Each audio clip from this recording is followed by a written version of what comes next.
Hello everybody, I'm Anthony Browne and I write and illustrate picture books. Why do you think we have illustrations in books? Yeah? Because otherwise they would be rather dull. I totally agree. I think they'd be very dull without pictures. Any other reasons? Yeah? Maybe someone can't read, and if they can just look at the pictures to understand what the story is It could be very helpful in helping us to learn to read, exactly. I think it makes reading more enjoyable, and I think that's very important. Changes. On Thursday morning at 10:15, Joseph Kay noticed something strange about the kettle. Everything else in the kitchen was in its familiar place, clean and tidy. It even smelled the same as usual. The relationship between the text and the words is key, I think, with a picture book. You don't want the text to be describing what the pictures are already showing us, and in a way you don't want the pictures to be showing what the text is telling us. It's an interesting balance. There's a gap between the pictures and the words, a gap which at its best is filled by the imagination of the reader. Okay, has anybody got any questions they'd like to ask me? Yes, have you got a question? How do you start your stories? It's different with each story. All ideas, every idea that anybody ever has to make a story comes from somewhere else. Comes from something we've seen, something we've heard, something we've read. Things that happened to me when I was a boy. Some of the books are based on things that actually happened to me when I was a boy. But of course I tell them in a different way. I might exaggerate them or try and make them more interesting and more exciting than they actually were. Willie the Wimp. Willie wouldn't hurt a fly. Willie worried about stepping on tiny insects every time he went for a walk. When someone knocked into him, he always said, "Oh, I'm sorry," even when it wasn't his fault. With me, I can look back now on Willie, for instance, and I can see that relates directly to my childhood.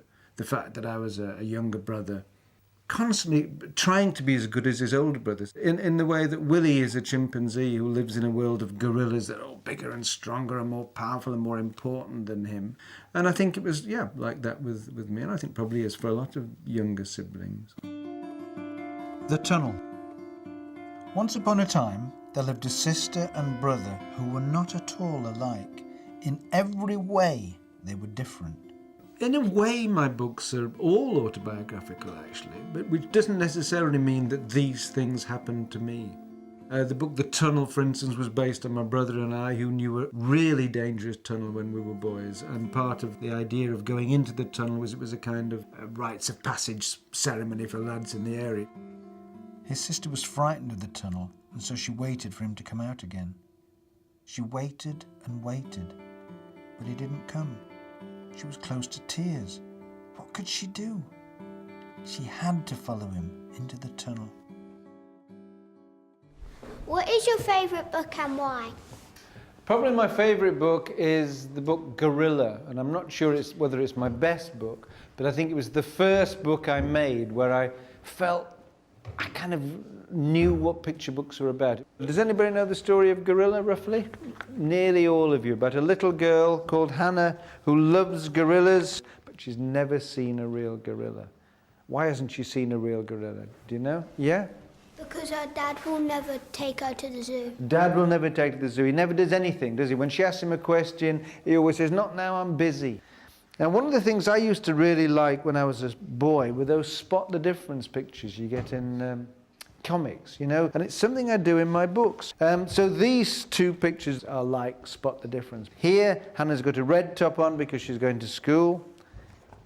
Here, Hannah's got a yellow top on because she's got her pajamas on. It's the middle of the night. Can anybody tell me some other differences between the two pictures? Yeah? The dad's got a newspaper, the gorilla hasn't. The newspaper is almost like a wall, almost like a barrier that is built between them, isn't it? It's as though if I was talking to you and I just talked like that and I didn't look at any of you. What about the colours in the pictures? Yes. Like that one's all like boring, and then the other one's a lot more happier.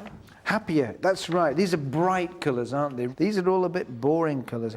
So by painting this in cold colours, it's suggesting that they have a cold relationship.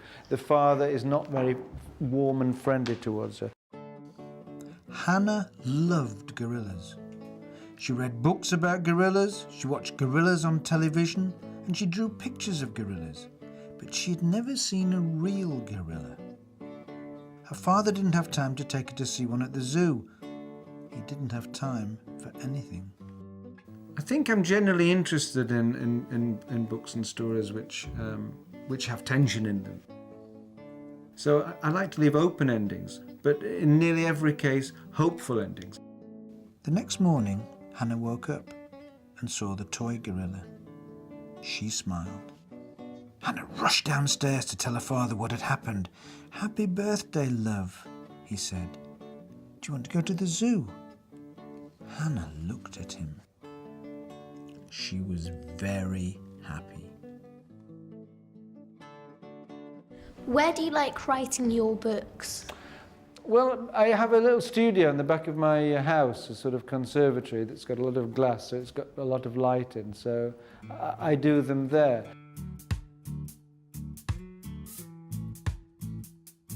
And when you say write my books, it's not quite like writing a story and then illustrating it. What I do, it's more like somebody making a film. These are little dummies, which are little early versions of how the book's going to be. This is one of the early stages of when I've got an idea and I make a storyboard, then I turn the storyboard, which is a series of rectangles of little scribbles and words, and I turn them into a little book just so that I can see how the book develops, how the story develops, told by turning the pages, how the rhythm of the book works. This is the dummy of the book I'm working on at the moment. It's a very, very simple book, a book about feelings. It starts off with this little character and a voice is saying, "How do you feel?" This is some of the finished artwork.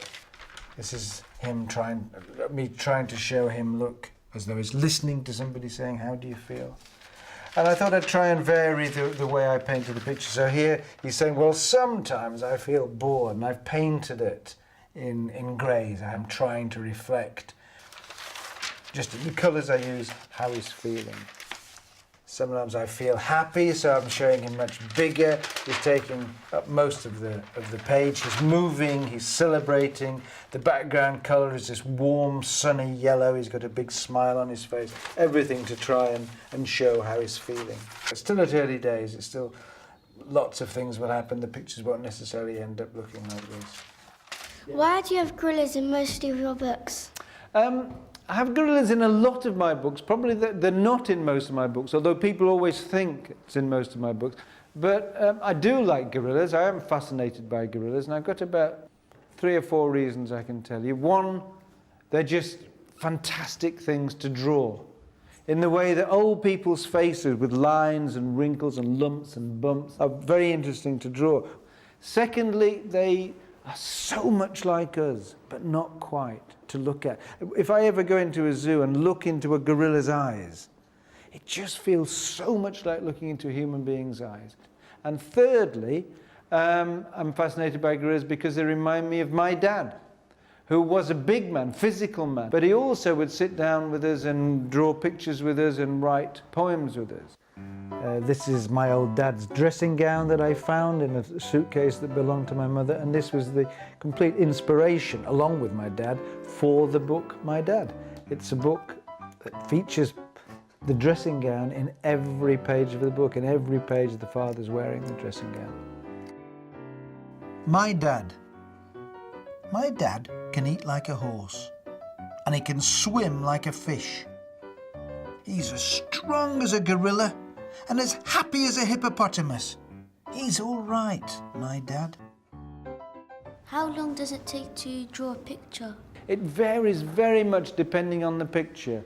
A picture like this, for instance, that could take up to a week, I would think, to draw that, because of all the detail. A simpler picture, something like that, for instance, I could do that in half a day, something like that.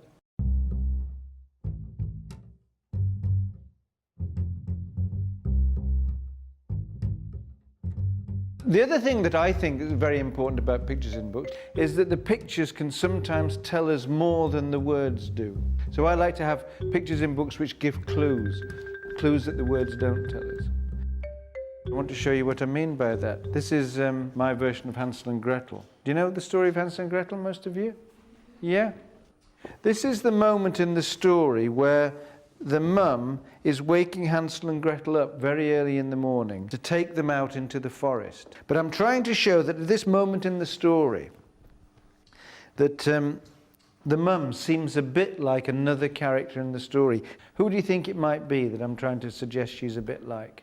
Is it the Wicked Witch? It is. How? In the way that I've painted it. What makes you think about the Wicked Witch? She's wearing black and she's got her hands on her hips. Yes, so she's looking kind of a bit angry, a bit aggressive. Anything else in the way I've painted her? There's a shadow which looks like it looks like a witch because there's got a picture of like a hat in the shape of a witch's hat and then a shadow of the mum. Well spotted. So all these references, all these tell us something that the words don't tell us. What's happened over a period of time is I've started to use those details in the background to help to tell the story. Voices in the park. First voice. It was time to take Victoria, our pedigree Labrador, and Charles, our son, for a walk. In Voices in the Park, for instance, I tried to use everything in the book. The backgrounds, the seasons of the year, the typeface, the colours, the style of drawing, to help to separate the four different stories of the four people who are telling us their version of the same day. Fourth voice. Dad had been really fed up, so I was pleased when he said we could take Albert to the park.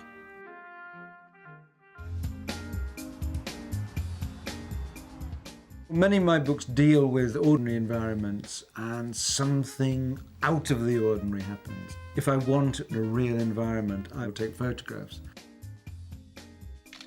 So having taken photographs, I in a way try not to take fantastically good photographs. I find that too distracting. I think that there's a danger of just copying a photograph. In this book, in Me and You, here the bears have gone off on their stroll while the porridge is cooling down. The bench here is from the park. Again, I wanted to use real settings to tell a slightly fantastical story. Have you always been able to draw? Yes, but then I didn't draw any better than anybody here. When I was at school, I used to love drawing. As we get older, you start to think, oh, I can't draw. But you all can. And we all can. We naturally communicate through drawing. It's not really about drawing a vase of flowers to look like a photograph. It's about communication. Children are full of stories and imagination. For me, I'm very lucky. For me, I've got the perfect job in the world because I'm being paid to do all the things I loved to do when I was a small boy. That was to make up stories and to draw pictures. And that's the best job in the world. Thank you. Thanks very much. Thank you.